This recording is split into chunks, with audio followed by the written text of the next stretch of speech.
When you think of a cell phone from the early 2000s, you probably picture this. By the late 1990s, Nokia held a massive 23% of the global mobile phone market.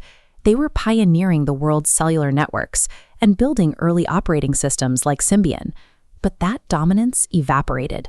Look at this chart showing the company's market value. Over a 5-year period between 2007 and 2012, Nokia lost over 75% of its value, along with over 2 billion euros. By September 2013, the Finnish telecom giant conceded defeat, selling off its entire device and services business to Microsoft. It is easy to assume they simply lacked the engineering talent or the capital to keep up with the smartphone boom, but they didn't. Nokia had deep reservoirs of expertise, thousands of capable employees, and highly intelligent leaders who understood the mobile industry. They possessed every resource required to adapt and survive. Their collapse was a completely avoidable failure, driven by a catastrophic breakdown in how the company communicated, and that breakdown was caused by fear.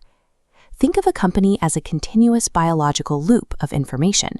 To survive, it needs two things to happen simultaneously. First, the lower tiers must push raw data and market reality up to the leadership.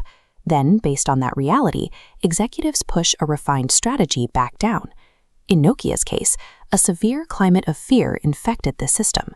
The people building the phones and writing the software became terrified of the people in the executive suites. Because of this friction, that critical upward flow of information slowed and then stopped. The continuous loop of learning was severed, and the leadership tier went totally dark to what was actually happening in the market. When a corporate culture lacks a psychologically safe way for employees to speak the truth, the entire organizational system loses its sight. And when a company cannot see the market, its massive size and resources actually become a liability. The external environment was shifting rapidly in the first decade of the 2000s. The mobile industry was moving away from simple, hardware-focused devices, often called feature phones, and toward complex, expensive software platforms.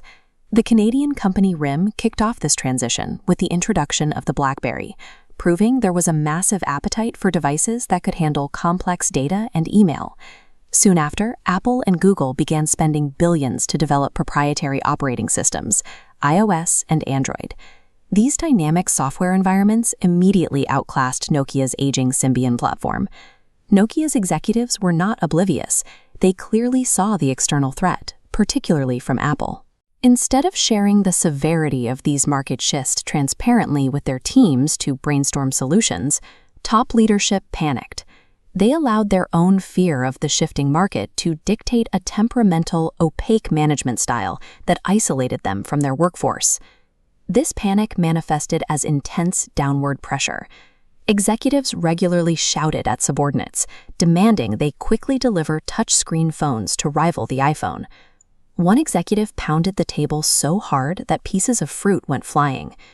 When managers asked critical questions about the actual strategy, they were bluntly told to focus on implementation. Anyone who pushed back against these impossible timelines or pointed out that their current software couldn't handle the new demands was labeled a loser or told they were putting their reputations on the line. Faced with screaming bosses, middle managers prioritized self-preservation. They actively hid the harsh reality that Nokia's Symbian platform was structurally outmatched by iOS and Android. The research and development department started feeding the C-suite overly optimistic data just to placate them.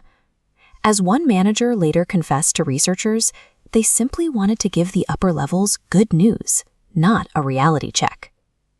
This dynamic created a lethal illusion of success at the very top of the company. Because the board and the CEO were making strategic decisions based entirely on fabricated good news, the window for genuine innovation quietly closed, and they were left behind. This dynamic isn't unique to the mobile industry. Giants like Volkswagen and Wells Fargo boasted similarly deep reservoirs of expertise and talent, yet they were ultimately handicapped by this same culture of fear. In these organizations, the seeds of failure took root for months or years, while senior management remained unaware because internal systems for speaking truth to power had been dismantled. Psychological safety serves as the critical data transmission mechanism of a functioning business.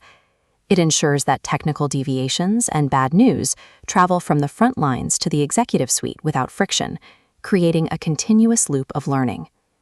To survive in a highly volatile market, an organization has to adopt an agile approach. That means deliberately designing an environment where pushback and early warning signs from the lab or the sales floor are actively welcomed, so leadership can adapt the original plan. Otherwise, leadership squanders countless small, informative warning signals. They push harder on executing a flawed strategy, remaining completely unaware of the structural cracks forming right beneath them. Many executives confuse setting high standards with ruling by fear. But the data shows that this approach is ultimately fatal. Leaders who demand only good news from their teams are actively engineering their own demise.